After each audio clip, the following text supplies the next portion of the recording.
Hi everyone. Today we are going to discuss parts of Unit 5. We are going to analyze some of the Atlantic Revolution starting time-wise with the American Revolution, and we'll touch on the French and Haitian and Spanish or Latin American revolutions as well. Okay, so provoking revolution in America. First of all, there were long cultural and personal connections between the people living in North America, the British colonists in North America, who were regarded as British subjects living in the 13 colonies in the east coast of the United States today.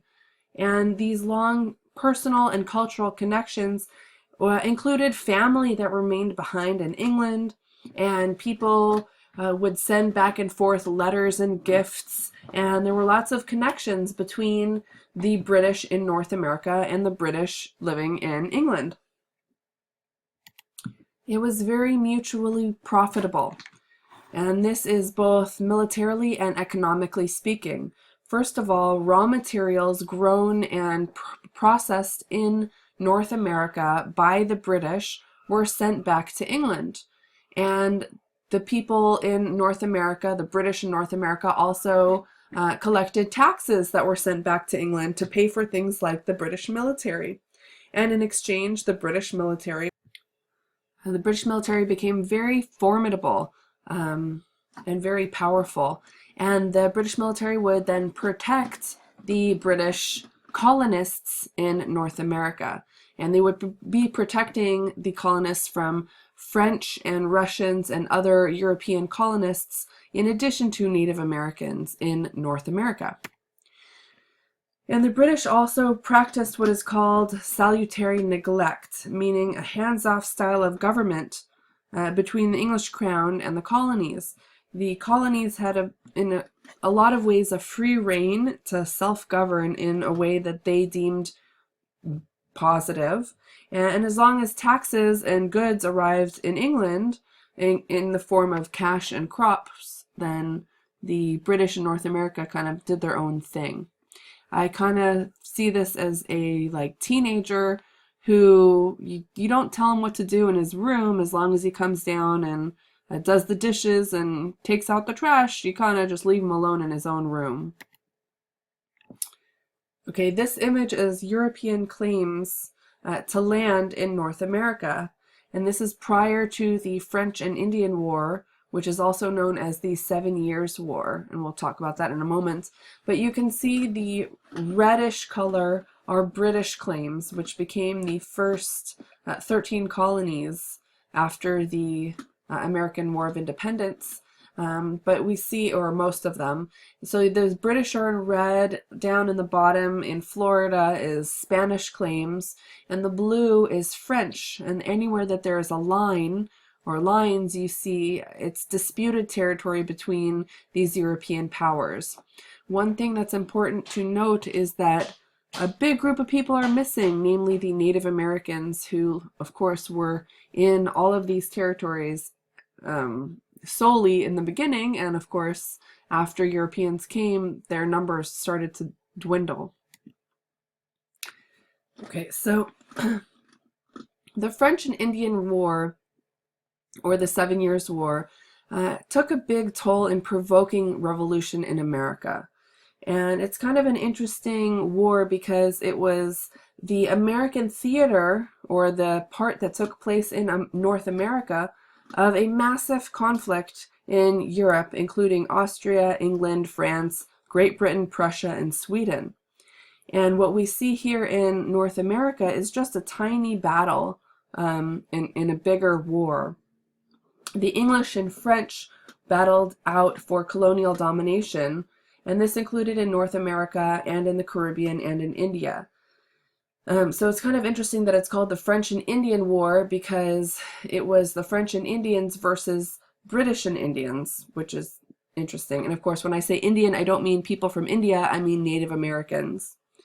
And they also call it the 7 Years' War because it lasted 10 years. Just kidding, 7 years, haha. It was very, very extensive and very, very expensive. It was a lot of money and time and effort and resources and lives. It ended in a British win, quote unquote, with the Treaty of Paris.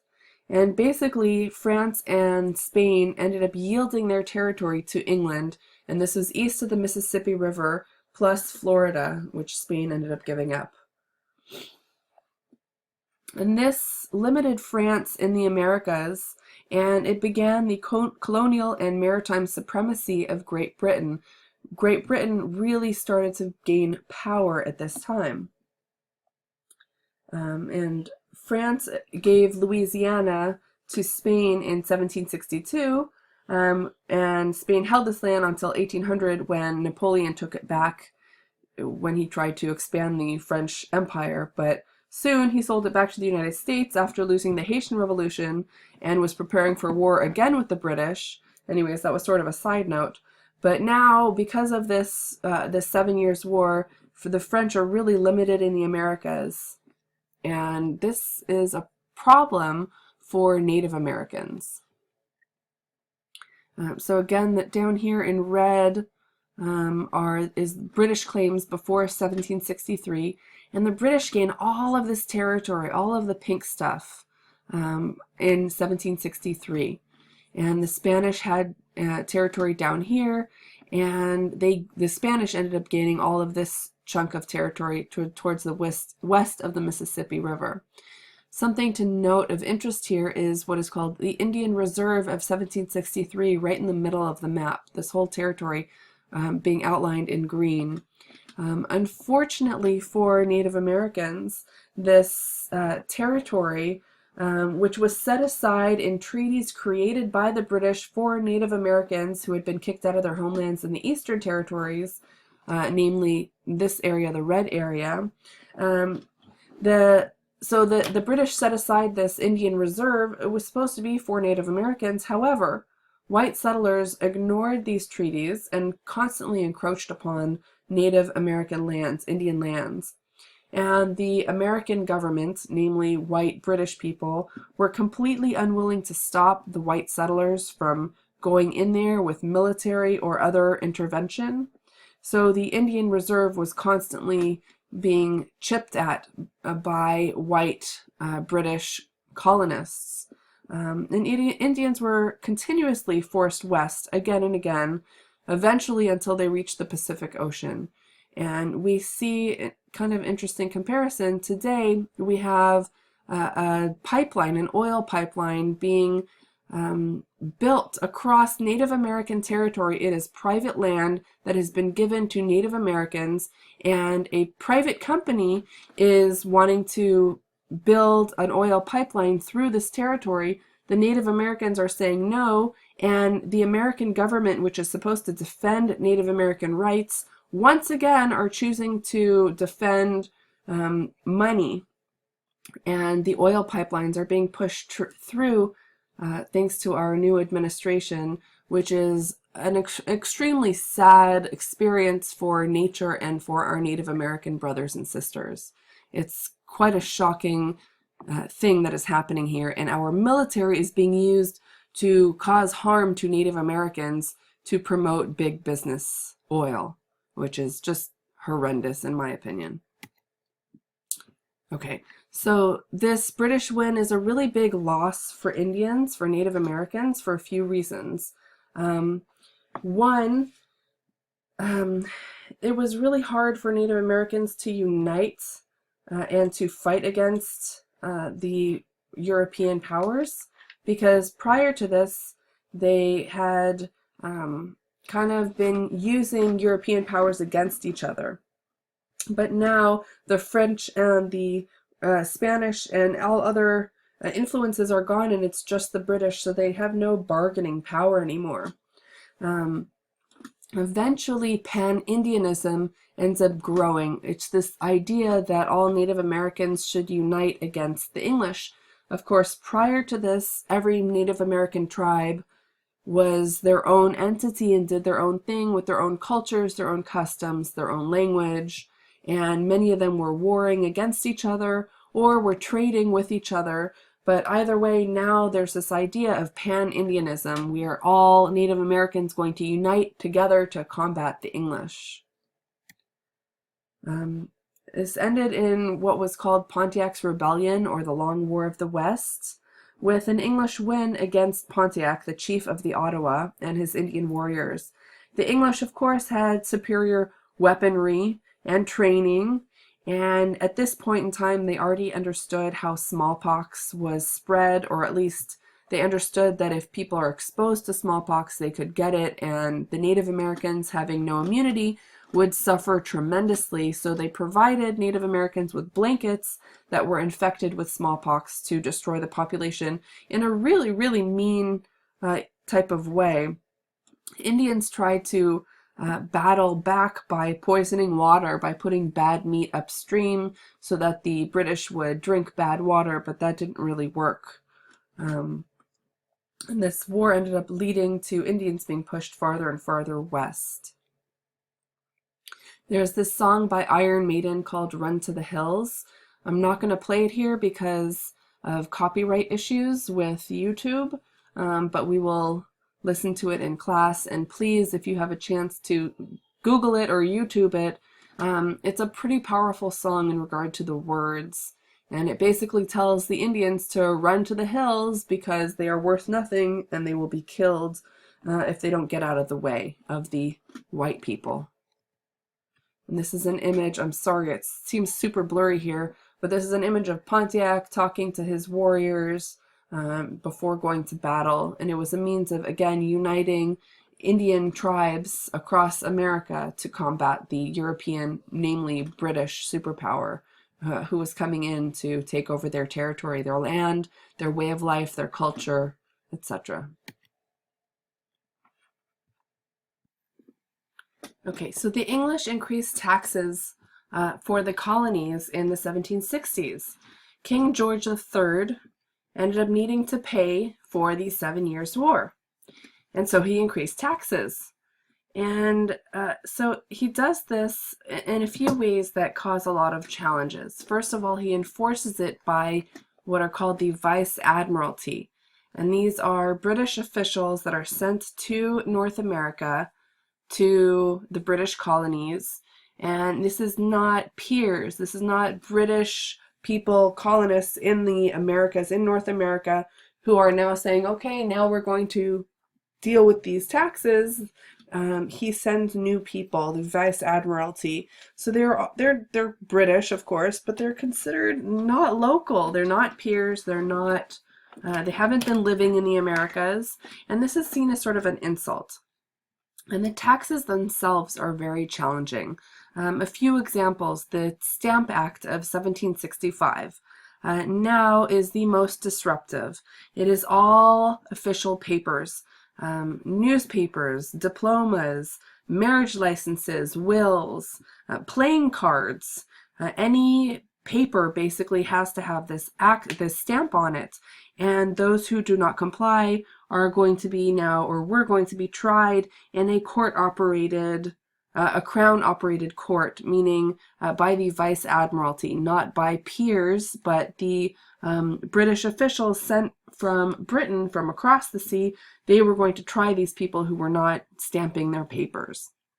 A few other acts that were kind of interesting: a Sugar Act of 1764. It technically reduced taxes on sugar, but for the first time really was starting to regulate the enforcement or collection of this tax. And that was a problem because the English love sugar, especially with their tea. And now all of a sudden they're having to pay taxes on this, which is a problem. And then another one is the Quartering Act of 1765. People had to house and feed British troops. And this was a normal practice during war, except for there wasn't war at the time, and people were still having to put up these British soldiers in their homes, find beds for them, and feed them. And this can get expensive and is very annoying. I could not imagine having some random people in my house that I would have to feed and care for, not of my own volition. And then the Tea Act. The Tea Act is a really big problem. It was passed by Parliament in 1773, and it basically gave a monopoly to the EEIC. It granted the British East India Company, the EEIC, the English East India Company, a monopoly on tea sales in the American colonies. What this led to was people wanting to challenge these taxes.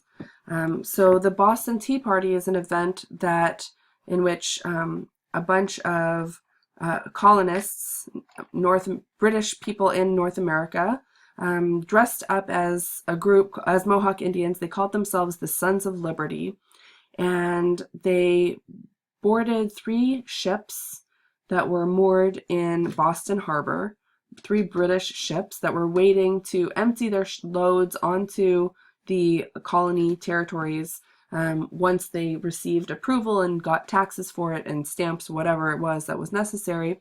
And these Sons of Liberty dumped over 92,000 pounds of tea into the harbor. And this was called the Boston Tea Party. And this was the first act of defiance against the British monopoly and against the British government, those taxes in particular. They also attempted to boycott British goods, and some people even became what were called spinning bees, making homespun cloth, kind of like Gandhi did in the mid 1900s. The spinning bees, including wives of to-be presidents Abigail Adams and Deborah Franklin, they made their own material. And this was an attempt to boycott British goods, and to get their way, they wanted to be taxed if they were being properly represented, and they felt that they did not have proper representation in the British Congress. And this really radicalized the population and forced people to choose sides. But many people had different viewpoints on this. So they gathered in what was called the Stamp Act Congress. 9 representatives from 9 states gathered in New York to resist the Stamp Act. And then eventually we ended up with the First Continental Congress in 1774. This was 12 colonies, members of 12 colonies, coming together to figure out a way to gain a little bit more autonomy, a little bit more freedom. And they did not want independence from the English crown. They considered themselves British. They wanted to continue to be British, but they did want to have more representation or more autonomy, more freedom in regard to what they were being taxed on and how their monies were being spent. Most colonists were still loyal to the crown. These people are called Tories, and that is because there were so many freedoms in North America in those colonies.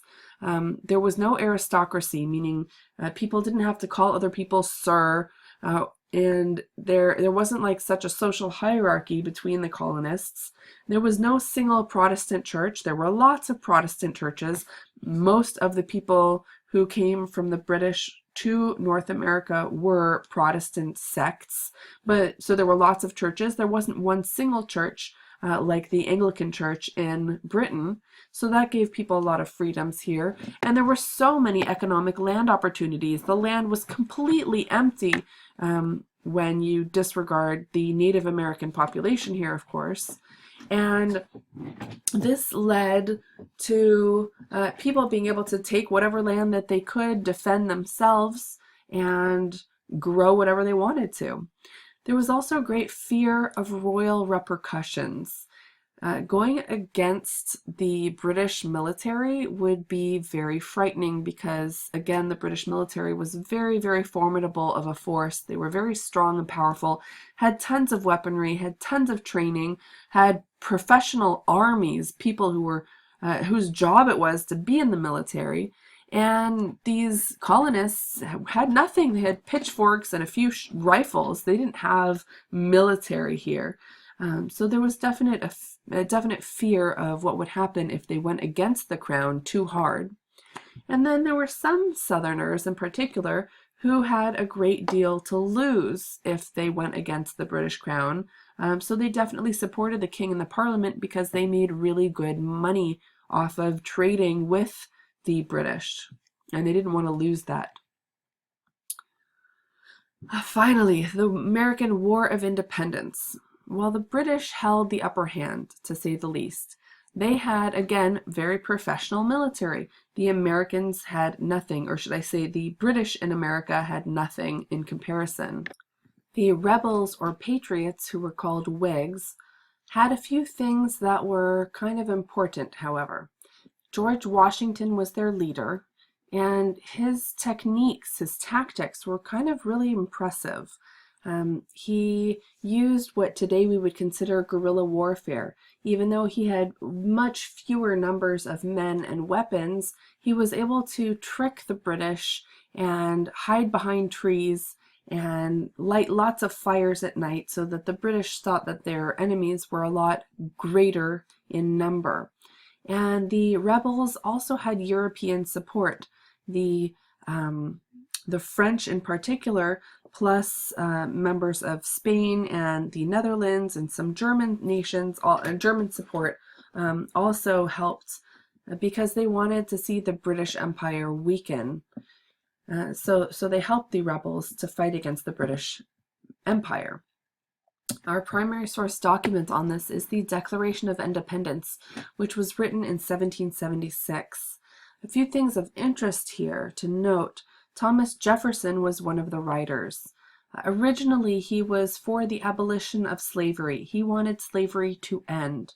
However, because of social pressures, the clause that he had written in the Declaration of Independence abolishing slavery, saying that all men were created equal, meaning all slaves should now be freed, that clause was removed due to pressure from slaveholding states and slaveholding people. And what's really strange about this is that many people on their deathbed freed their slaves so that when they died, their slaves would now be free. And Thomas Jefferson, however, did not ever free his slaves, and his slaves continued to be owned by other members of his family, which I think is kind of sad. Oops. And this war ended in what is called the Peace of Paris in 1783, and Britain recognized American independence, which is really quite interesting. So the British ended up losing their colonies, their 13 colonies, and this defeat marked the end of the First British Empire and kind of shocked the whole European system because this great British power was now losing to a bunch of little rebels, which is kind of an interesting outcome here. So this is a map of those territories, the 13 colonies that now had independence and became the United States of America. The Constitution. What an interesting document. It took 4 years to write it up, and it was created in what is called the Constitutional Convention.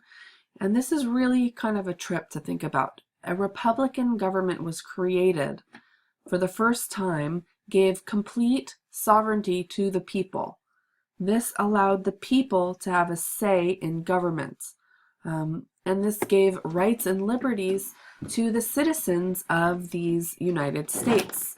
Of course, when you think about who citizens are, it is white property-owning men, but it doesn't mean just a king or a small oligarchy, a small group of rulers. Now all people who are white and land-owning can now have a say. It kind of sucks for slaves and women and anyone who is not white. But the rights and liberties allotted to these citizens include the freedom of speech, press, and religion. And this is really amazing. Now you can print and say and believe whatever you want. And according to the government, according to the official documents and laws, you could not be persecuted for this. Of course, there is persecution if someone is practicing a religion like Judaism or Catholicism or a different branch of Protestantism, and it causes public uproar because someone doesn't like the fact that someone is practicing a different religion. People would still be beaten up all the time, but according to law, this was to be outlawed and prevented.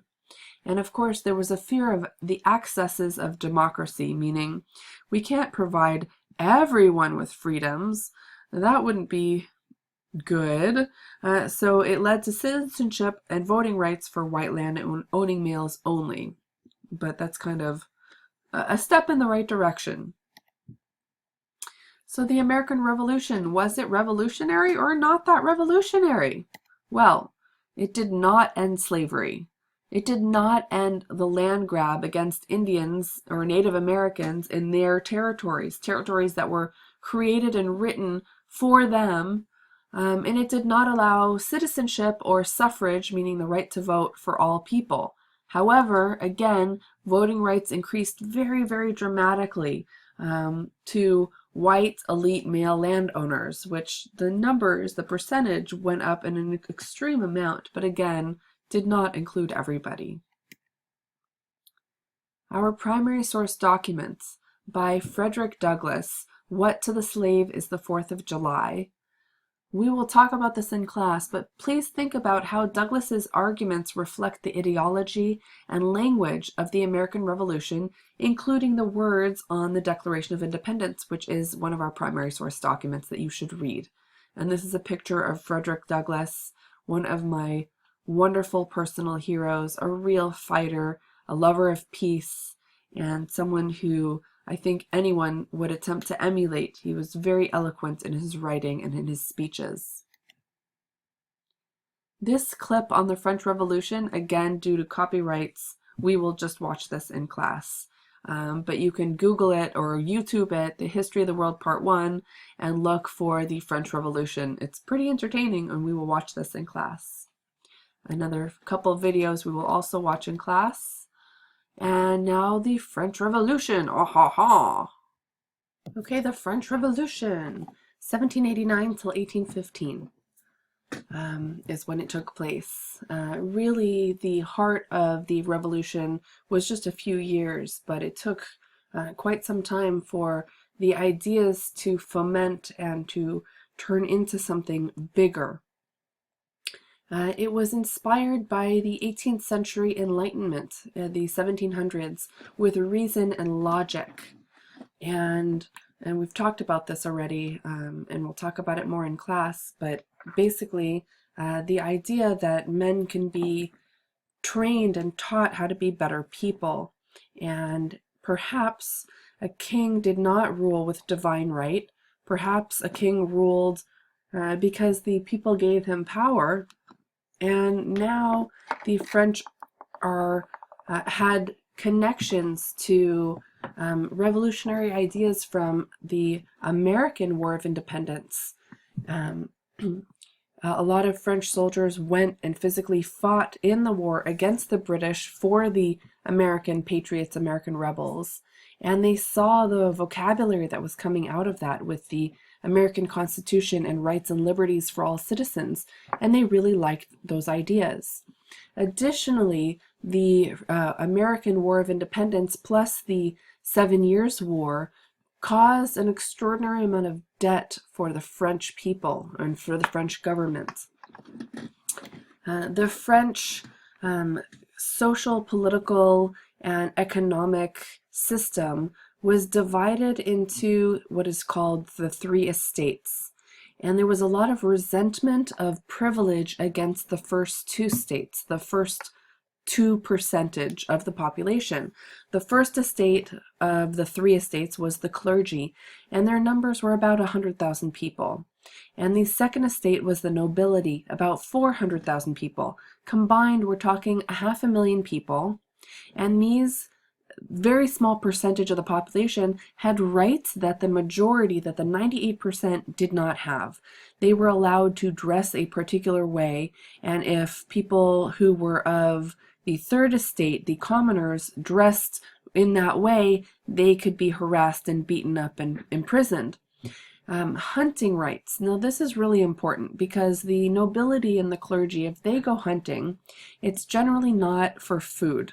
It's generally for fun. They go and they hunt trophies, and they bring their dogs with them, and they blow trumpets, and they go, and it's this whole ordeal, and it's for fun, and they showcase their kills, their wins, and they mount heads on walls.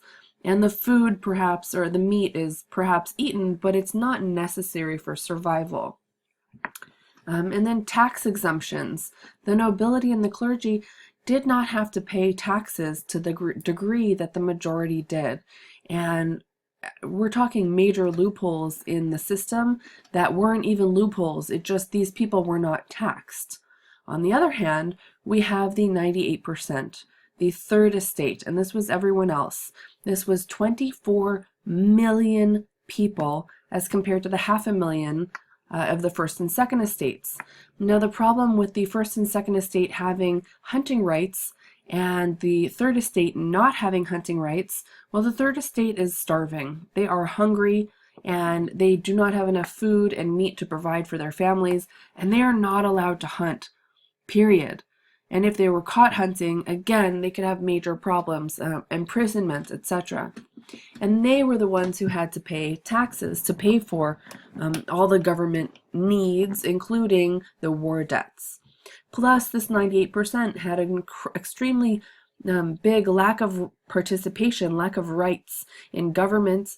They had to pay those huge taxes. There was lots of famine and lots of unemployment. People did not have work.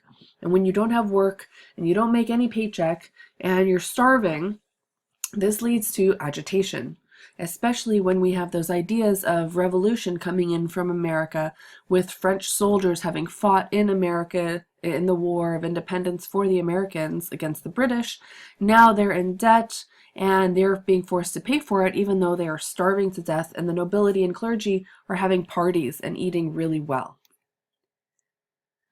So they called, King Louis the 16th called the Estates General together and a National Assembly, which basically was a gathering that had not taken place for several hundred years, and it was to gather the three estates together to discuss these taxes. And he really wanted to increase taxes on the nobility and the clergy, but they voted on it, and of course the nobility and clergy has 2 votes, and the third estate only has 1 vote, so guess who won? 1 plus 1 equals 2 against 1. The first and second estate said, no, we're not going to be taxed. So this caused a little bit of a problem. So the National Assembly was led by the third estate, and they decided that no longer was the Estates General going to even exist. Now the National Assembly was going to represent all the people, and there was no longer a first and second estate going to represent them. And in this assembly, in this gathering, they created what is called the Declaration of the Rights of Man and Citizen. This was in 1789. And the goals were liberty, which include property and security, equality and fraternity. That was sort of the go-to saying of the French Revolution: liberty, equality, and fraternity. And the goal was to end the ancient regime.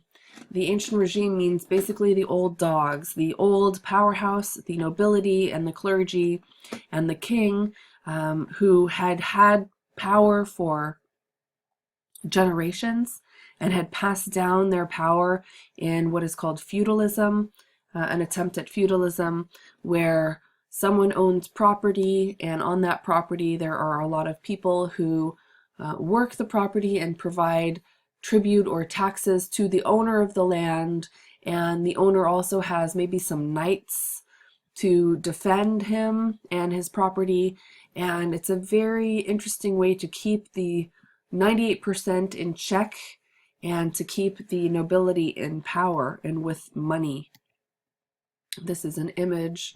I hope it's not blurry for you, but this is an image of the tennis court oath. This group of men gathered in a enclosed tennis court for several days, and it was hot and in the middle of the summer, and it was gross and stinky, and there wasn't water and food, and they said, we're not leaving this room until we create our Constitution.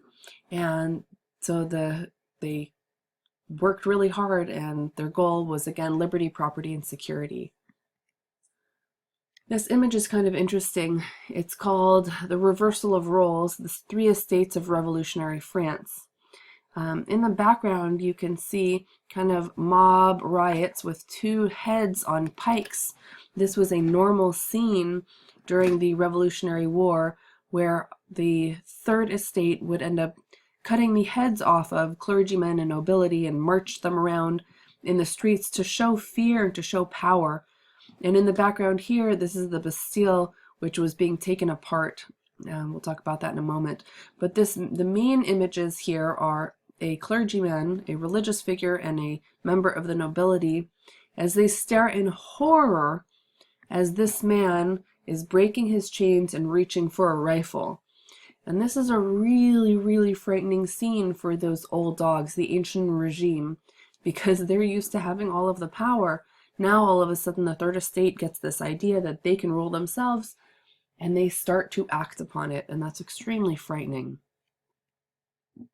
Women, we always kind of gloss over women in history, but women play such a huge role in so many parts of so many wars and battles and history in general. And I think women are really important in the French Revolution. First of all, women end up storming the Bastille and the palace at Versailles in 1789. The Bastille was a fortress that held at one time enemies of the state, political enemies. During the storming of the Bastille, there weren't prisoners of war or enemies of the state at the time, but it was very representative. It was also an armory, meaning the Bastille held weapons. So these women storm the Bastille. They also go to Versailles to get the queen back, and they demand food. They want bread for their babies. And I have to say, as a mama, I probably would have joined in if my kids were starving. There were Republican revolutionary women who patrolled the streets of Paris with firearms. Women got a hold of guns and were walking around, marching around, patrolling the streets of Paris to kind of intimidate people, intimidate those old dogs, the clergy and the nobility, into providing the things that they needed, namely food and jobs for their men. Unfortunately, very few women held official positions of authority during and after the French Revolutionary War because men are and have been and will continue to be the rulers until people realize the great benefits that women can provide. There was a lot of improvements for the status of women through this revolution. Namely, there became equality in education. Women now were given the ability to receive education, which is very, very unusual throughout history. Women also were now allowed to own property. Again, socially, there's a stigma against women owning property because women are not seen as able to or proper owners, but now legally they were allowed to own property. And also divorce was legalized, and this was interesting because women now had the ability to leave an abusive husband or whoever in order to fulfill her own needs, which is very unusual throughout history again. However, women were not allowed to vote in France until well into the 20th century, the early 1900s. This is an image of the women storming the Bastille, and it just goes to show how powerful these women were, carrying a sword over here and all of these weapons that were normally delegated to men. They're pulling a very heavy cannon, and they're doing all of this work on their own. So women were really at the forefront of this revolution and had a really big, important impact on this revolution. Our primary source document, the Declaration of the Rights of Man and Citizen, written in 1789, we will discuss this in class, but think about, please, what was revolutionary about this declaration? What was so unusual about it, and how was it changing the way people thought about the roles of the world? What were some of the grievances and rights spelled out? What were people complaining about, and what were some of the rights that people wanted?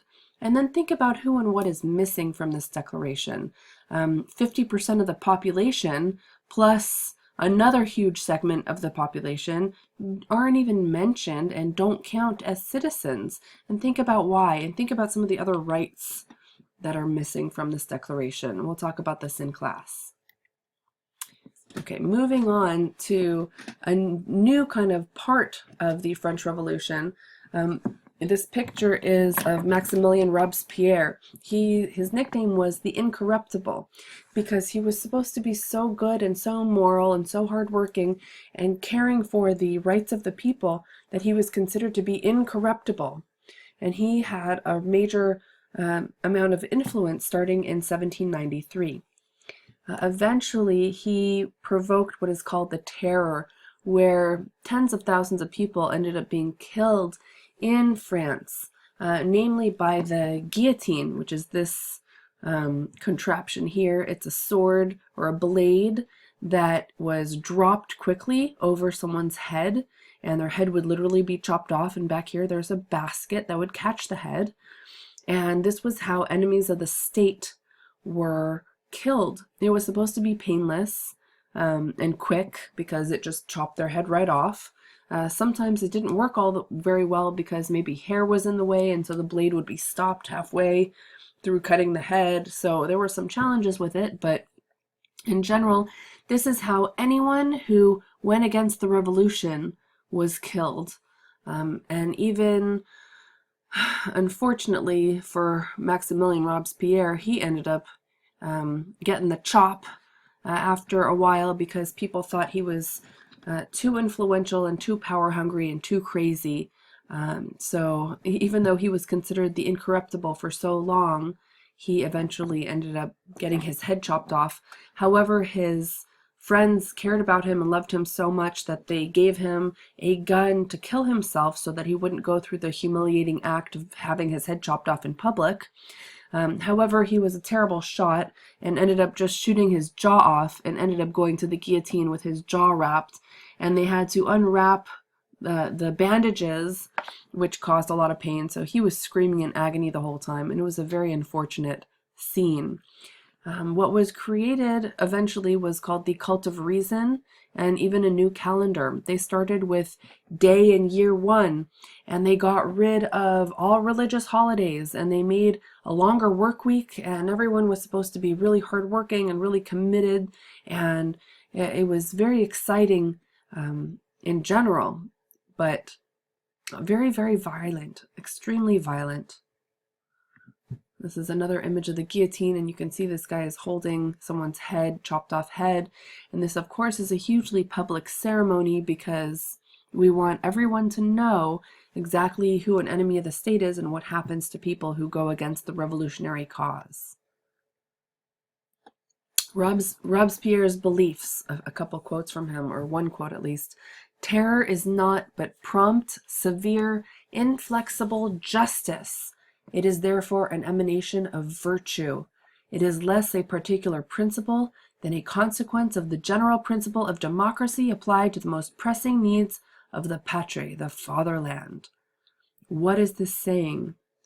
Terror equals justice because terror comes from the form of mob riots. And when the majority of the people are freaking out and realizing that things need change, and they create a mob riot and cause terror and cut heads off, then that becomes a virtuous experience. It doesn't matter what the consequences are as long as democracy is applied. So these mob riots are democratic because they are the majority of the people participating and fighting against the enemies of the state. What an interesting way of thinking about mob riot terror and the murder of tens of thousands of people. Here's another image. This is Hell Broke Loose, and Ciara means we will win. Who do you think made this image? Who do you have sympathy for here? Who are those little black monkey-like devil angel creature things? You see they have horns. This guy has horns. This king has horns. He's a devilish figure. This guy is sitting on a dragon. And whose head is being cut off? He has the Pope is blessing him. Who do you think this is here? Perhaps this is royalty. It is royalty. And so the kings are getting their heads chopped off. In this case, the French king is getting his head chopped off. And this is kind of showing people freaking out because um, it's not normal for the commoners to rise up against the nobility. So hell broke loose because the king, who is supposed to be in control, is being killed by the masses, by mob riots.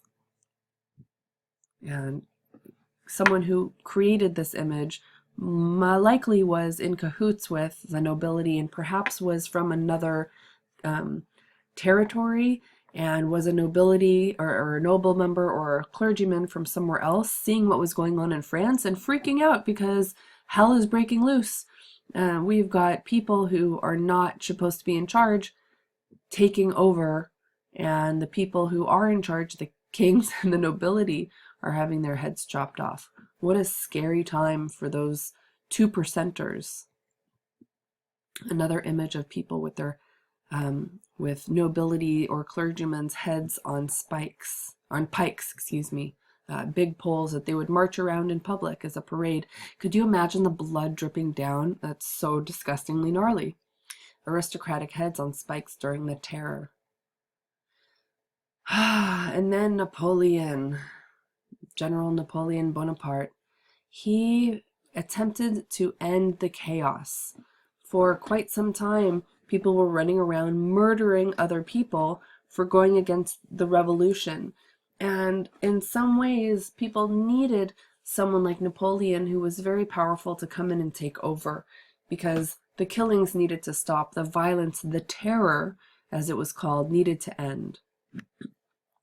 So what did he do? He kept the equality. He kept the equality of the French Revolution and the words of the French Revolution. He allowed religious tolerance.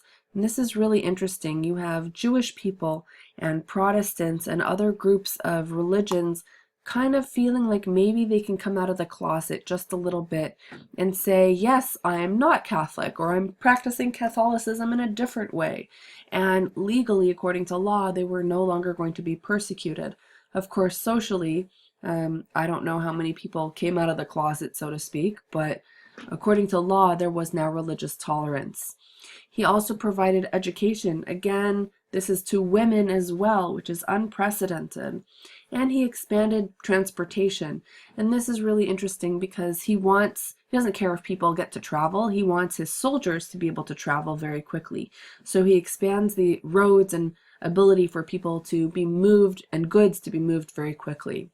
And for the first time, we're seeing what is called the birth of the citizen, the birth of the French citizen, someone who is a member of the French nation. He did a few things, though, that some people did not care for. He got rid of liberty, meaning there was no longer free press or speech, and instead people received a lot of propaganda. When he went on his military campaigns, even when he was losing, he would send back propaganda that was said, that worded it in some way to make it seem like he was winning. He won a lot, but even when he didn't, people thought that he was winning, which was important because he provided or made people join the army with military conscription. He forced people to join the military. And that sucks because nobody wants to be forced to go to war. However, his military was merit-based, meaning if someone was a really good soldier or leader, they could rise in ranks. And when you rise in ranks and you are conquering other territories, you as a general, as a leader of the military, you get a lot of the goods that come with conquering new territory. So having it merit-based is probably one of the big reasons that Napoleon's military was so successful, because people had to be there, so they might as well do a really good job and get some of those goods that came with winning. Women's roles changed from being normal women to breeding for the Republic. Your goal as a woman is to get married and then have a lot of babies to have more soldiers for the Republic. And even if you're not married, it's okay to have babies because those young men that you will produce will become members of the French military. And similar to the creation of a citizen, we have the birth of a nation. And Napoleon really conquered a lot of Europe. And this ended up leading to nationalism, the idea that someone would belong to a nation.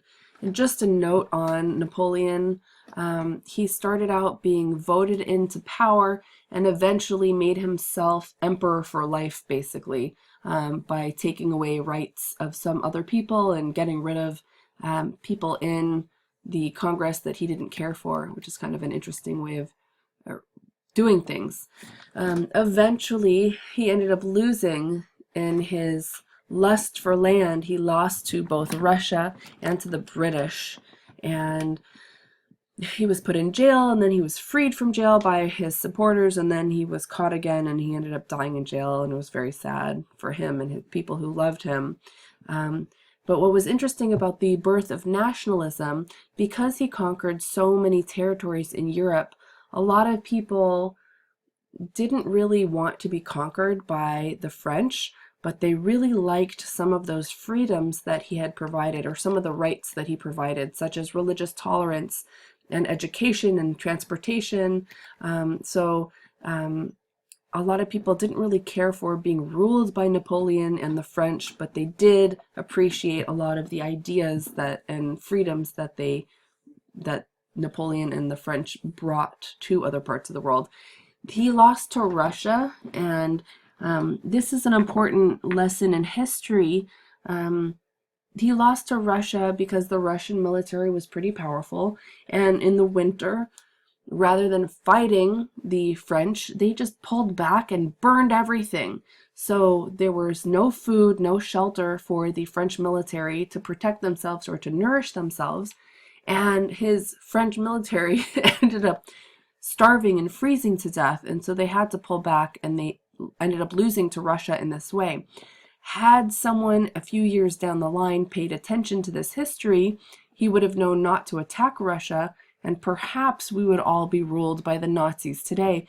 But unfortunately for Hitler, and very fortunately for the rest of the world, Hitler was not bright enough to learn his history and did not pay attention to what had happened to Napoleon, and went and attacked Russia as well, and the same outcome. The Russians just pulled back and burned everything, and the Nazi military did not have anything to eat or to sleep, anywhere to sleep, and they ended up losing. After Napoleon, post-Napoleonic Europe was very reactionary against what was considered liberalism. So now the press was controlled, education was controlled, voting was very, very limited and also very much controlled. So the freedoms that people had were diminished as a reaction against these liberal ideas. This is a map of the Napoleonic Wars. The red dots are battle sites. The dark green is the French Empire. The lighter green are areas that were allied with, friends with Napoleon, and supported him in the military. And the orangish color are dependent states, people that had to pay tribute and taxes and were conscripted into his military. And then at war with Napoleon was Great Britain on the west side and the Russian Empire on the east side. Okay, moving on to Haiti, Saint-Domingue.